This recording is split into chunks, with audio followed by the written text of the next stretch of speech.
हम किसी नेता के बारे में नहीं बोलना चाहते, इसलिए कि जैसे कि मनीष कश्यप को एनएससी लगा के उसको अंदर, तो पहले जो था दारू और मुर्गा पे वोट को बेच दिया करते थे। आजकल का जो नौजवान है, लगता है कि आपको ऐसा करेगा?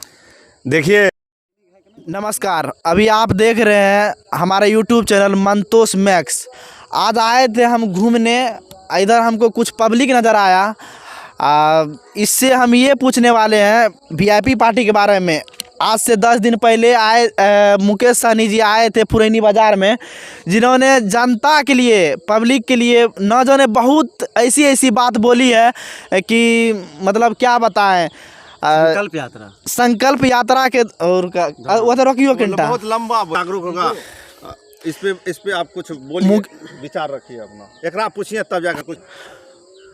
मुकेश सहनी संकल्प यात्रा के दौरान निषाद परिवार के लिए न जाने बहुत ही बड़ा कदम उठाए हैं। क्या लग रहा है कि 2024 में यह यात्रा उसका सफल होगा? मुकेश जी से मिलते हैं और ये कुछ बताएंगे मुकेश सहनी के बारे में। जी मंतोष जी, लग तो रहा है तो जिस हिसाब से मुकेश सहनी का संकल्प यात्रा निकल चुका है, तो ऐसे में कुछ भी हो सकता है। तो क्या लग रहा है कि 2024 में ये यात्रा सफल होगा? नामुमकिन तो नहीं मुमकिन हो सकता है। तो चलिए, इसने बताया कि नामुमकिन नहीं तो मुमकिन हो सकता है। तो आज जेके भाई है, इससे भी कुछ राय जानना चाहते हैं कि यह क्या बोलते हैं, 2024 में क्या सफल होंगे भाई? देखिए पत्रकार महोदय, आपको हम एक चीज़ बता देते हैं, सफल होना नहीं होना ये बात की बात है। पहली प्राथमिकता होती है कि हम कोशिश कर रहे हैं कि नहीं कर रहे हैं। सबसे पहली बात, अगर उसने आवाज़ उठाया है तो समझिए कभी ना कभी, कहीं ना कहीं सफल होना है। और वो चीज़ हम लोग को दिख रहा है। कारण है, जो समाज है, निषाद समाज जो समाज है, उसको इन सब चीज़ों से पहले उतना मतलब मायने नहीं रखता था कि हाँ भाई क्या है राजनीतिक, क्या है पॉलिटिक्स। लेकिन जब से हमारे समाज के लोग समझ रहे हैं, जागरूक हो रहे हैं, तब से ऐसा लग रहा है कि हाँ भाई हमारा भी हक, हमारा भी हिस्सा राजनीतिक भागीदारी में है, सरकारी कोटे में है। आपको एक चीज़ मैं बताता हूँ, कहने का तो बहुत कुछ कह सकते हैं, समझने का बहुत कुछ समझ सकते हैं, लेकिन बेसिक बात आप ये समझिए कि आप नौकरी में देखिए, सबसे पहले क्या गो हमारे समाज के लोग, निषाद समाज के लोग एसपी, डीएसपी, कलेक्टर, डीएम या ऊंचे ऊंचे पद पे या सेक्रेटरीट में ऐसे या फिर कहीं भी क्या गो है। साधारण सी बात है, गरीब आदमी जब जाता है ना, आपको मैं बता देता हूँ, गरीब आदमी जब जाता है ना थाना में, कोर्ट कचहरी में पैरवी के लिए, तो सबसे पहले तो गरीब आदमी का सुनवाई नहीं होता है। और जो पहुँच वाले लोग हैं घर बैठे ही अपना मैटर सॉल्व कर लेते हैं। और गरीबों पे जो निर्दोष है उस पे भी क्या नाम है कि एफआईआर केस या कुछ भी उस पे डलवा के लगा के उसको जेल भिजवा देता है। ये पावर होती है पढ़ाई की। अगर हम लोग के पास आरक्षण होता, समझिएगा बात को, हम लोग के पास अगर आरक्षण होता तो हमारे लोग भी बैठे रहते सचिवालय में, समाज के सचिवालय में बैठे रहते, कोर्ट में बैठे रहते, थाना पुलिस में बैठे रहते। हमारे समाज के लोग बहुत प्रताड़ित होते हैं। कुछ तो मीडिया में आते हैं, कुछ तो आते भी नहीं हैं। आप पहुंचिए, उन लोगों से जाके पूछिए जिनके घर में मैट्रिक, इंटर, बीए, ग्रेजुएशन हर लेवल पे वो फर्स्ट है, लेकिन नौकरी नहीं मिल रही है। काहे? बड़े बड़े पहुंच वाले लोग वहाँ लेके बैठे हुए रहते हैं। इसलिए हम लोग को आरक्षण मिलना चाहिए। और दूसरी बात मैं बताना चाहूँगा, आरक्षण हमें क्यों ज़रूरी है? क्योंकि हमारा समाज रियल में पिछड़ा हुआ है।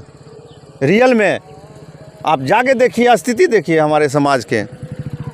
तो यही चीज़ मुकेश सहनी जो कर रहे हैं, मेरे ख्याल से बहुत अच्छा कर रहे हैं।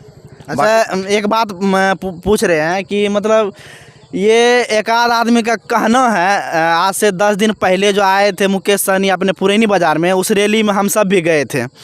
तो कुछ आदमी का इससे जलता है, तो उसके बारे में इस वीडियो के माध्यम से आप क्या कहना चाहते हैं? मतलब कुछ भला बुरा कहता है कि वो रैली में गया, तुमको क्या दिया, क्या मिला तुमको, तो उसके बारे में आप क्या कहना चाहते हैं? चलिए आज मुकेश कुमार से पूछ रहे हैं, क्या बताना चाहते हैं, क्या कहना चाहते हैं उसके बारे में जो कि गलत शब्द बोलते हैं मुकेश जी के बारे में?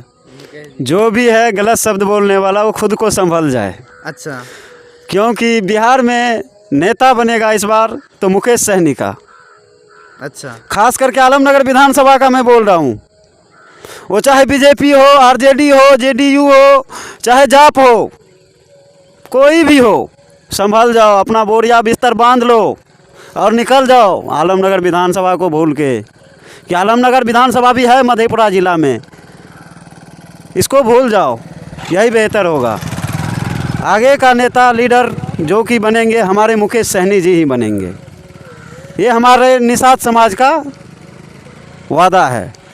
तो आए दिन मतलब नेता तो बहुत है, मगर आज तक जो है कभी हम कोई नेता को नहीं देखे हैं। रियल बात बता रहे हैं कि हम आज तक की बात बता रहे हैं, अभी तक की आज तक हम कोई नेता को नहीं देखे हैं। सिर्फ मुकेश वीआईपी पार्टी के जो मुकेश सहनी जी है वो आए थे हमारे गाँव के, मेरे गाँव में आए। और चलिए जैकी भाई कुछ और बात कहना चाहेंगे इसके बारे में आप?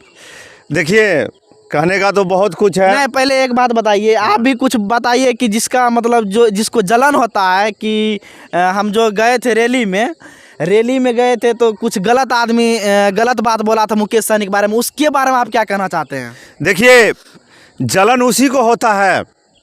सबसे पहली बात समझने की बात है, आज देश आज़ादी के बाद हमारी जो जाति है और हमारी उपजाति जो है निषाद समाज की, जी, इसका एक क्राइटेरिया रहा है, इसका एक जो है कि लेवल रहा है, एक योगदान रहा है कि हम सबका साथ दिए हैं। उठा के देखिए, आप भारत का इतिहास उठा के देखिए, संविधान जिसने हमको ये कहा कि आपको हम ये दिलाएंगे, आरक्षण दिलाएंगे, आपका हक अधिकार दिलाएंगे, हमने उसका साथ आज तक दिया है। जी। लेकिन उसने हमारे साथ क्या किया है? आप इतिहास उठा के देखिए, हमारे समाज के लिए क्या किया है। चाहे कोई भी नेता हो, चाहे राष्ट्रीय लेवल का नेता हो, चाहे क्षेत्रीय दल हो, चाहे स्टेट का नेता हो या केंद्र का नेता हो, हमने सबका साथ दिया। यहाँ तक कि मेरा तो इतिहास रहा है, हमारे समाज का इतिहास रहा है कि हमने तो नाव पार करवाया था श्री रामचंद्र जी का। जी। आप इतिहास उठा के देखिए, वहाँ भी हमने साथ दिया, हर एक नेता का साथ दिया हमने। लेकिन जब हमारे हक और अधिकार का बात आया तो फिर वो लोग मुकर क्यों गए, पीछे क्यों हो गए? हमें जो वाजिब हक और अधिकार मिलना चाहिए वो क्यों नहीं मिला? हम पूछना चाहते हैं सभी नेताओं से। इन सब चीज़ों से हमारा समाज भी आहत है और इसी आहत के चलते अब हमारे समाज के एक युवा नेता मुकेश सहनी जी इसी चीज़ को, इसी दर्द को दिल में लेके अपना एक पार्टी बनाया है कि हमने तो सबका साथ दिया, हमारा भलाई कहाँ किया कोई नेता। अच्छा, सुनना में आया है कि मुकेश सहनी अपना विधायक 4 को खड़ा किया है, आए थे पुरैनी में, वो बताए थे, ये बात सच है क्या? देखिए, विधायक बना है उसके वीआईपी पार्टी का जो भी विधायक जीत के कैंडिडेट विधायक में आया, एन केन प्रकरण, अगर आपको हमको हराना है, नीचा दिखाना है, साम दाम दंड भेद हर चीज़ का उपयोग करेंगे, वही मुकेश सहनी के साथ कर दिया। लेकिन हमारे समाज के लोग भी अब जागरूक हो रहे हैं और हर एक नेता को समझना पड़ेगा हम और हमारा हक लेकर रहेंगे, मिलना चाहिए। और सभी नेताओं से कहते हैं हमको हक दीजिए, जो मेरा वाजिब हक है, जो अधिकार है। इतने बड़े बड़े यूट्यूब चैनल पे आप देख लीजिएगा वीडियो उठा के, खान सर भी बोले हैं कि आरक्षण का अगर अधिकार किसी को मिलना चाहिए, निषाद समाज को भी मिलना चाहिए। बड़े बड़े जो वक्ता हैं, जो यूट्यूबर हैं, जो न्यूज़ में बैठते हैं, जाके उनका भी भाषण सुनिए। आप हमारे हक में आवाज़ उठा रहे हैं, लेकिन दिक्कत ये है कि ये सब आवाज़ हमारे जो है कि समाज के लोग तक नहीं पहुंच पाता है। बहुत गरीब है भाई। आप जाके देखिए, सर्वे कीजिए घर घर जाके, समाज के लोग कितना दयनीय स्थिति में रहते हैं। और क्या बताएं आपको। और हम लोग बहुत दुखी हैं इस चीज़ को लेके, किसी नेता ने साथ नहीं दिया हम लोग का। मंतोष जी क्या बात करते हैं। तो आप क्या कहना चाहते हैं इसके बारे में, कुछ लीजिए, बोलिए आप भी। मुकेश सहनी के बारे में कुछ कहना चाहते हैं? मुकेश सहनी हमारे नेता हैं, हमारे लीडर हैं, हमारा भाई है और हम उसी को वोट देंगे। इस साल का इलेक्शन 2024 का, इसमें सीएम हम चाहेंगे कि सीएम बने और बीजेपी को, नीतीश कुमार को 440 बॉल का झटका दे। अच्छा, ताकि उसको दिखे निशा। हम किसी नेता के बारे में नहीं बोलना चाहते, इसलिए कि जैसे कि मनीष कश्यप को एनएससी लगा के उसको अंदर कर दिया। हमको कहीं डर है यदि हम किसी नेता के बारे में बोलेंगे तो हमको भी एनएससी लगा के अंदर ना कर दे। तो इस वीडियो को ज़्यादा से ज़्यादा शेयर करें, निषाद परिवार तक पहुँचाए, ताकि वो भी जागरूक हो और आने वाले समय में इलेक्शन में मुकेश सहनी को वोट देकर उसे नेता बनाए या सीएम बनाए।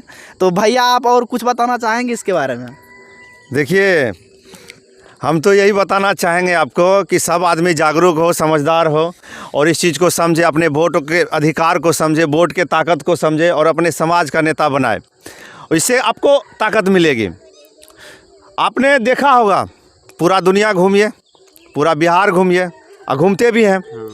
क्या आपने किसी चौक चौराहे पे या ज़्यादातर क्या आप निषाद का पहचान देखे हैं कहीं? कहीं नहीं। किसी चौक चौराहे पे निषाद का मूर्ति है? आप सब इस चीज़ पे विचार कीजिएगा। जहाँ निषाद बहुसंख्यक में है, एक बात बताते हैं वहाँ भी क्या निषाद का पहचान है? क्या किसी चौक चौराहे पे निषाद के जो महापुरुष हैं उसकी मूर्ति लगी हुई है? इधर नहीं ना, कहीं मूर्ति लगी हुई है? बहुत सोचने वाली बात है। और हम अपने समाज को कहना चाहेंगे कि इस चीज़ पे गौर कीजिए। पहचान, इतिहास अपना बचाइए, बना के रखिए और अपने हक और अधिकार के लिए लड़िए, संघर्ष कीजिए और आपस में खंडित मत होइए। जो मेरे हक और अधिकार का बात करेगा हम उसके साथ हैं। अच्छा, इस बार जो जनगणना हुआ है ये क्या सोच के हुआ है? जनगणना में हम लोग को 2%, मतलब अपने ही निषाद परिवार को खंडित कर दिया है। हम बोले तो 10 भाग में बांट दिया है। तो इसके बारे में आप क्या कहना चाहते हैं? देखिए, जो राजनीतिक पहले करते आ रहे थे कि भाई किसी को संगठित होने ना दो, इस बार भी वही हुआ। अगर सरकार ये चाहती तो हम लोग संगठित हो सकते थे, निषाद परिवार एक जगह हो सकता था इस जनगणना के अंदर। लेकिन क्या किया? अलग कर दिया। लेकिन हमारा समाज जागरूक है और जो खंडित कर दिया हम उसको संगठित करेंगे। वही मुकेश सहनी कर रहे हैं। सबको जोड़ेंगे, सबको इकट्ठा रखेंगे, यही तो संगठित करेंगे। और इसके बाद एक आवाज़ में कहना पड़ेगा, हम निषाद के वंशज हैं, हमें उस पर गर्व है। एक झंडा के नीचे आना होगा सबको। तो पहले जो था दारू और मुर्गा पे वोट को बेच दिया करते थे, आजकल का जो नौजवान है लगता है कि आपको ऐसा करेगा? देखिए, हमने पहले भी कहा है कि अब वो टाइम गया। हाँ, कहीं हो सकता है आप इस कमजोरी का फ़ायदा उठा लें, लेकिन हमारे युवा शक्ति में प्रधानमंत्री कहते हैं ना कि भाई युवा शक्ति देश का शक्ति है, तो हमारे समाज का भी युवा शक्ति देश का शक्ति है, समाज का शक्ति है। हाँ, अब वो भी जागरूक हैं और अपने समाज का वो खुद जो है कि इधर आ जाइए, आप भी आइए। हाँ, बोलिए। अपने समाज का खुद वो प्रतिनिधित्व कर रहे हैं और जागरूक कर रहे हैं।